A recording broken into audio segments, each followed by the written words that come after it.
తర్వాత మీకు పాసెస్కి సంబంధించి కూడా లాస్ట్ ఇయర్ ఏదైతే ఉందో ఈ సంవత్సరం కూడా అదే, ఎటువంటి చేంజ్ లేదు, ఏ మార్పు లేదు. లాస్ట్ ఇయర్ ఏదైతే 100 రూపీస్ ఉంది అది ఉంటుంది. విఐపి పాసెస్ ఏవైతే ఉన్నాయో అది కలెక్టర్ గారు డిసైడ్ చేసి ఇస్తారు. అండ్ మనకి 500 రూపీస్ అభిషేకం కావచ్చు, 300 రూపీస్ రెగ్యులర్ దర్శనానికి సంబంధించి కావచ్చు, డోనార్ లైన్ పాసెస్ కావచ్చు.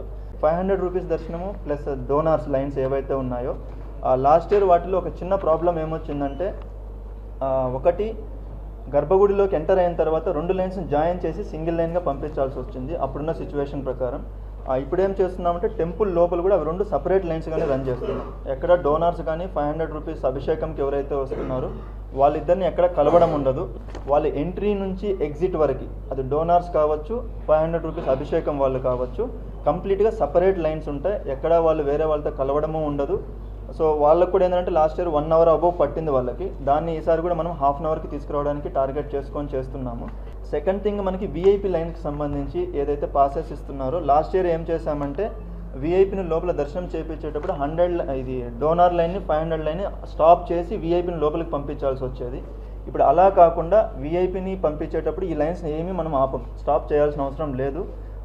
500 లైన్ ప్యారలల్గా రన్ అవుతుంటుంది, డోనార్ లైన్ ప్యారలల్గా రన్ అవుతుంది, 100 ఫ్రీ లైన్స్ కూడా ప్యారలల్గా రన్ అవుతాయి. విఐపి కూడా ఫ్రీగా సపరేట్ లైన్లో వెళ్తారు. వాళ్ళకి ఉత్తర ద్వారం నుంచి మనం దర్శనానికి తీసుకొని వెళ్ళి ఆ గర్భగుడి దగ్గర వాళ్ళకి దర్శనం చేయించుకొని ఉత్తర ద్వారం నుంచి ఎగ్జిట్ ఇస్తున్నాం వాళ్ళకి. సో దట్ ఏంటంటే వాళ్ళు ఎక్కడ ఈ లైన్స్లో మిగతా లైన్స్ ఏవైతే ఉన్నాయో అక్కడెక్కడ టచ్ కాకుండా వాళ్ళకి సపరేట్గా వచ్చేస్తారు. దాంతోపాటుగా ఇప్పటి నుంచి ఆల్రెడీ మనకు ఆన్లైన్ టికెట్ సేల్ కూడా స్టార్ట్ అయింది. సో పబ్లిక్ ఆన్లైన్లో పర్చేజ్ చేసుకోవచ్చు, అది చేసుకొని మీరు తీసుకొని రావచ్చు, ప్రాబ్లం లేదు. మీరు ఆన్లైన్లో పర్చేజ్ చేసుకోవచ్చు, లేదా టికెట్ కౌంటర్ దగ్గరికైనా వచ్చి పర్చేజ్ చేసుకోవచ్చు. బట్ మీరు దయచేసి వచ్చేటప్పుడు మాత్రం ఆన్లైన్లో పర్చేజ్ చేస్తే దయచేసి ఫిజికల్గా కాపీని ప్రింట్ తీసుకోరండి. ఎందుకంటే అక్కడ మిషన్లో స్కాన్ చేయవలసి ఉంటుంది. ఆ స్కాన్ చేసేటప్పుడు ఒకవేళ ఫోన్లో స్కాన్ అవ్వకపోతే ప్రాబ్లం అవుతుంది. కాబట్టి దయచేసి ఫిజికల్ కాపీ కంపల్సరీ పక్కాగా తీసుకొని రావాలి. మీరు ఆన్లైన్లో పర్చేజ్ చేసినా కూడా మీరు టికెట్ కౌంటర్ దగ్గర పర్చేజ్ చేస్తే ఎలాగో మీకు ఫిజికల్ కాపీనే ఇస్తారు. సో ఇది టికెట్స్కి సంబంధించి, క్యూ లైన్స్కి సంబంధించి.